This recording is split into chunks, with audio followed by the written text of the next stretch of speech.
Hello, my name is Michael. I'm the owner of CHANGECARS and the host of the TV show All Things Motoring.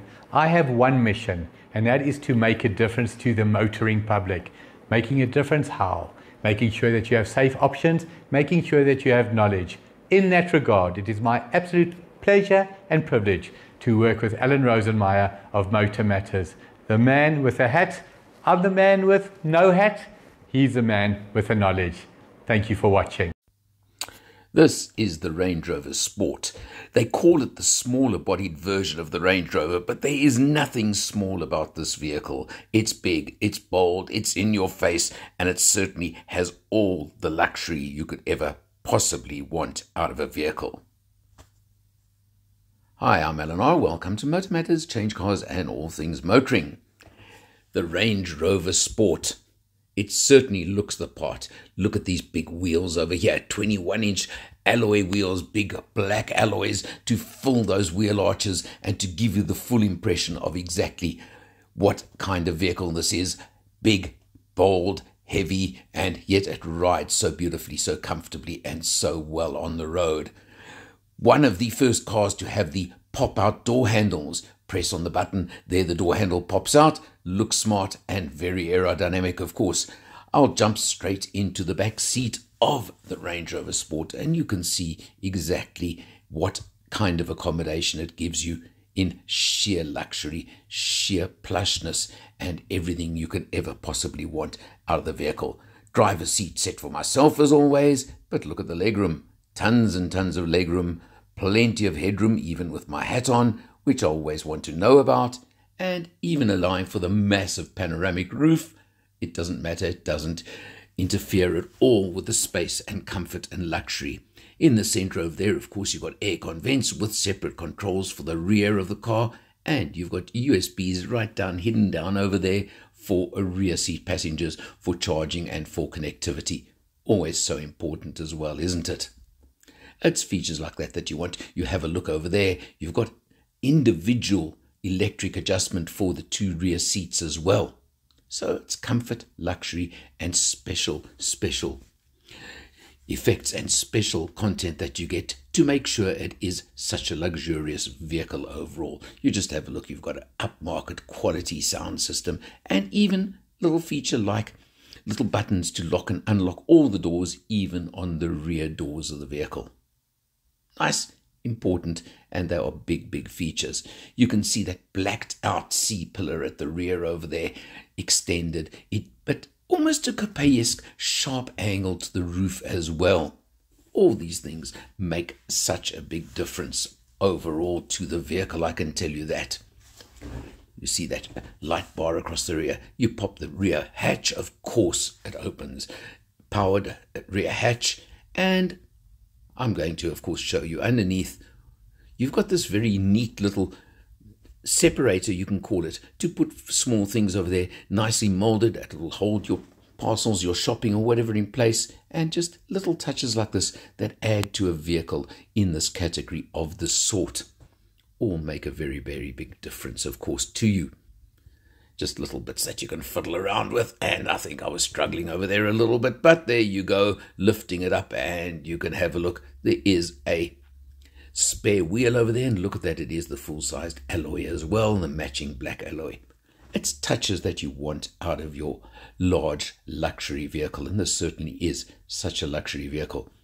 You can press buttons over there on the side, you can see, and that's to drop the rear seats from the boot area. When you want to do that, if you want to put extra big loads in or anything like that, you press the buttons over there and the seats go up or down, etc. All luxury touches as well, and they make all the difference in the world, don't they? You can also adjust the ride height at the rear if you're going to load something heavy into the car as well. All little touches. There you go. Boom, down goes one of the seats, and you just pull it again for the seat to come back up for you. There you go as well. Easy as that. Now, taking a look at the luggage space, I didn't take that shelf out, but I can tell you, jumping in for the Allen test, lots and lots of boot space, and even in full 5-seater form, I would say it's pretty much a 2 Allen boot, giving you all the space you'd possibly want in your life. And that also is a nice, neat feature to have. And just press the button. Of course, the rear tailgate closes for you, and you can see over there. Now, this is the Autobiography spec, which means it is the top spec level of the range. And this one is powered by the 3-litre, let me correct myself over there, the 3-litre turbo diesel engine, 221 kilowatts and 650 Newton meters of absolutely stonking power. 8-speed gearbox, of course, automatic gearbox, and it is 4-wheel drive. Everything you expect, of course. Jumping in behind the wheel, well, have a look at that fully electronic, fully digital dashboard over there, of course. And like all of this type of dashboard, you can press buttons to reconfigure, show what you want, etc. Now, of course, fuel consumption, not that I think you'd worry about it, but we averaged 9.3 litres per 100. You've also got a full, of course, heads-up display in front of you while you're driving along. Shows navigation, shows everything else that you'd want, and you've got active cruise control. You've got the full suite. I think it would take too long to tell you all the safety spec that you could ever want on this, autonomous braking and everything else. Top level specification, paddles as well if you ever want to use them, and just look at the detailing even on the driver's door for your seat settings and even your windows. Just everything spells class and solid, which is something else that you'd really expect on a vehicle of this type. When you move across the massive center touchscreen that is integrated into the dashboard, not standing up on top as some do, which I think is important. Again, it has every possible function you can want. You can adjust the ride height of the car electronically over there. Access level means it drops right down for you, make life a little bit easier for you to get in and out of the car. Off-road, of course, would raise the ride height. You've got those kind of features just at the touch of the infotainment screen over there, and you can change and set everything you want very, very quickly. Weight sensing, auto ride, you can see. You've also obviously got your different modes where you can sand, rock crawl, etc., etc., if you're going to take this vehicle off-road. Now, this is something that does sort of create a debate in my mind, because as off-road capable as it is, and we all know how capable a Range Rover is, when you look at this, do you want to take it off-roading? Do you want to go and really take this vehicle and put it through its paces? You've got your camera systems as well, front, rear, the off-road cameras, all those sort of things that you expect to see from a vehicle of this sort. And then, of course, you've got the buttons further down, the haptic switches, and everything else that just spells comfort. Big center console over there to store your drinks and anything else that you may want to put in there as well. All there for you, all just there to give you the luxury, the comfort, and anything else that you may ever want from this vehicle. And it really does. Just everything is so beautifully put together. Everything just feels plush, solid, and slides. Look how nicely that slides over there. You've got a little place for your cell phone over there if you want to hide it away. And again, just detail, and more detail along the way. I think that's what really makes a big difference for anybody. You've even got the fold-down armrests on the inner side of both front seats that you can sort of sit in aircraft style, if you want to call it that.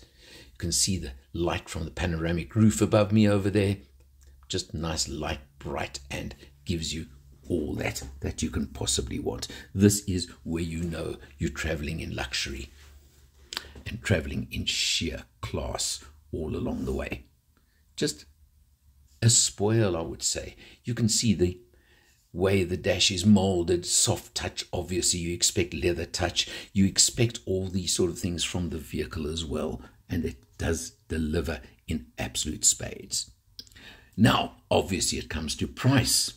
Well, in Autobiography spec for the D350 model, you're looking at 2.5 million rand as the standard price. But like a lot of cars in this category, you can also start adding extras to that figure. And just an example on this car, you can see the sort of matte type effect of that graphite grey paint job that it has that is so stunning adds 193,000 Rand to the price of the car. But when in that category, does that really matter? I don't know so much. I don't really think so.